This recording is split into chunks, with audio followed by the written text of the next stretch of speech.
Grabe mga ka-Jomcar, grabe talaga. Hindi pa ba sila napapagod na paghiwalayin ang Team Kalingap?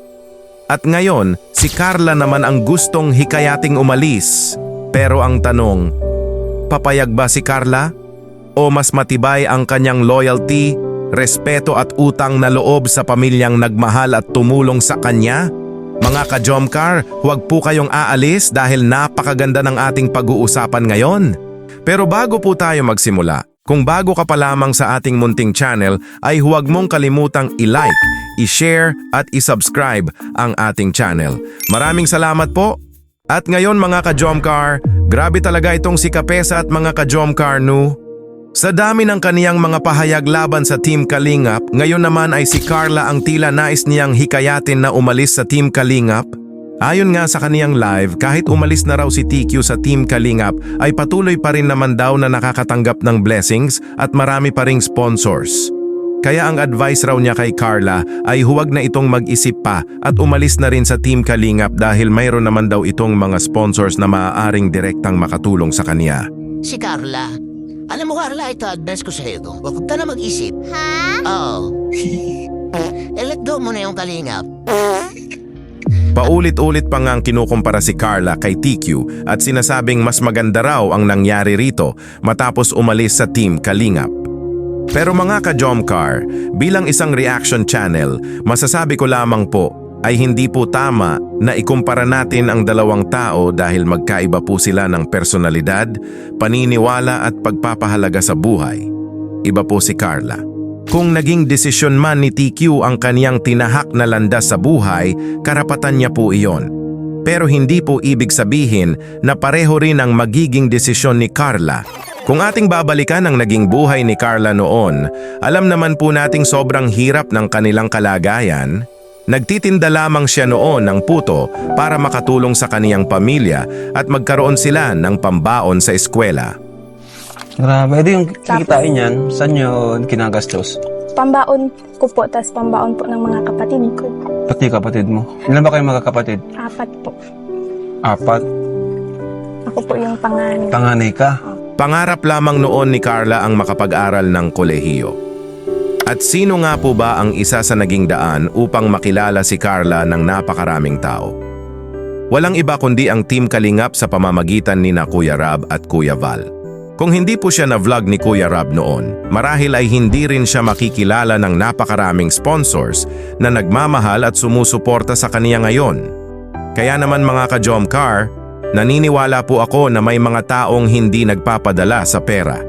May mga taong mas pinipili ang respeto, pagmamahal at pagpapahalaga sa mga taong tumulong sa kanila noong panahong wala pa silang nararating sa buhay.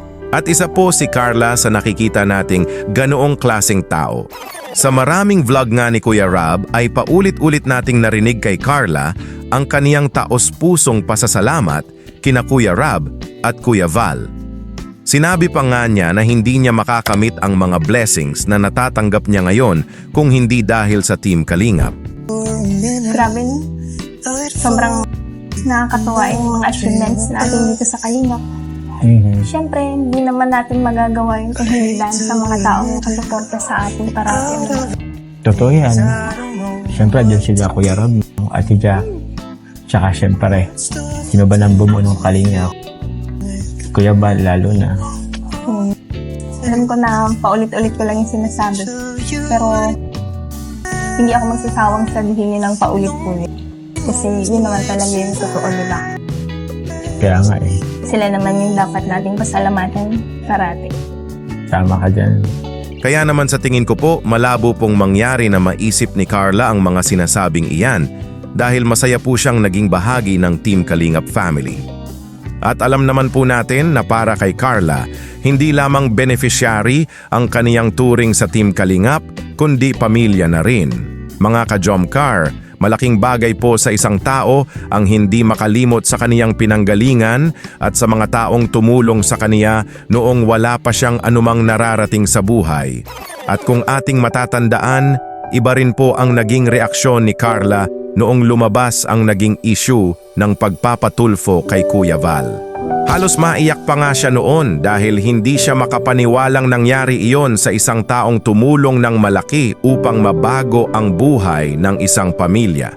Hindi rin po iyon maintindihan maging ng mama ni Carla dahil sinabi rin niya noon na hindi niya maiisip na gawin iyon sa Team Kalingap dahil sa laki ng kanilang pasasalamat kina Kuya Val at Kuya Rab.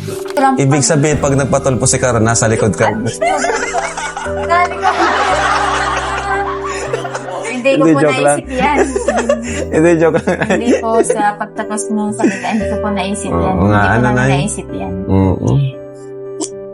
Kasi Grabe. ano po, malaking bagay po baga ang naitulong sa bawat pamilya po baga. Oo.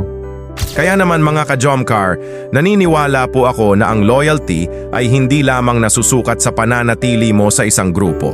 Nasusukat din ito sa kung paano mo pinapahalagahan ang mga taong tumulong sa iyo noong wala ka pa.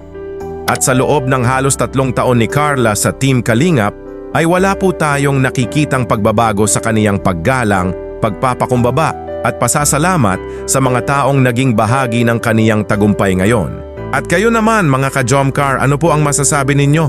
Just comment down below po dahil gusto ko pong mabasa ang inyong mga opinyon.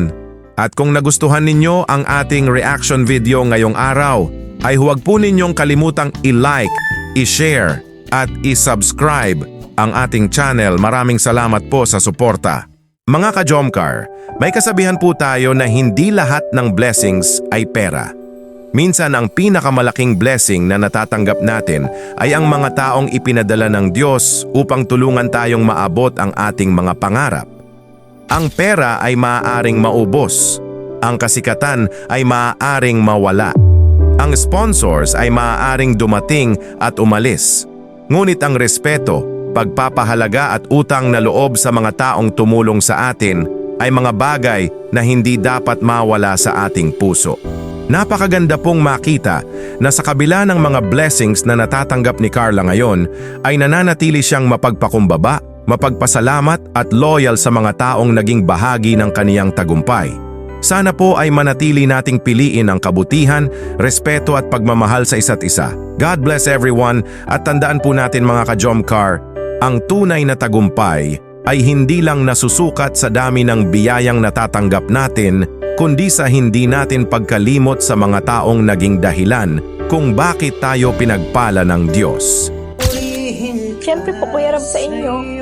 Kasi kung hindi niyo naman po ako natagpuan, siguro sabi nga po ni Mama na andun pa din kami sa dating sitwasyon namin kung ano kami noon. Sobrang laking pagbabago po ng buhay namin simula nang dumating po kayo.